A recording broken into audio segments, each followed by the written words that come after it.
Gre za 1,7 milijona evrov vreden projekt, ki obsega ureditev Sevnične, s katero bomo zagotovili varnost prebivalcev urbanega dela Sevnice in Šmarja. Sama dela obsegajo poglobitev dna struge, razširitev dna in pa obnovo in nadvišanje obrežnih zidov. V dolžini? Skupna dolžina vseh ureditev je pa nekaj več kot 1200 metrov. To je prva faza, kdaj boste lahko nadaljevali? Torej, to je zdaj tista prva, najnujnejša faza, sama Sevnična, potem naprej ima še kar precejšen odsek, ki je sicer manj problematičen. En del druge faze je že zajet v podpisanem sporazumu z občino, tako da tukaj je odvisno zdaj od priprave projektne dokumentacije. Za nadaljne projekte v sami občini Sevnica se pa še dogovarjamo z občino in usklajujemo terminske plane.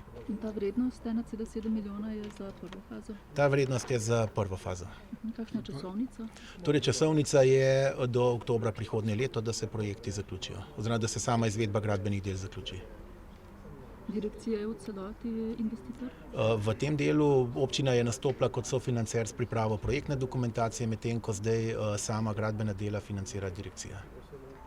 Kateri je pa ključni projekt, ki bo nasledil tega urejanja Sevnične v občini? Mislim, zdaj, tako kot smo imeli pogovore z občino, ima občina izpostavljena dva problema. Eden je Vranski potok, drugi je pa nadaljevanje del na Sevnični. Tako da to sta v bistvu projekta, ki se jim bomo posvečali v prihodnosti.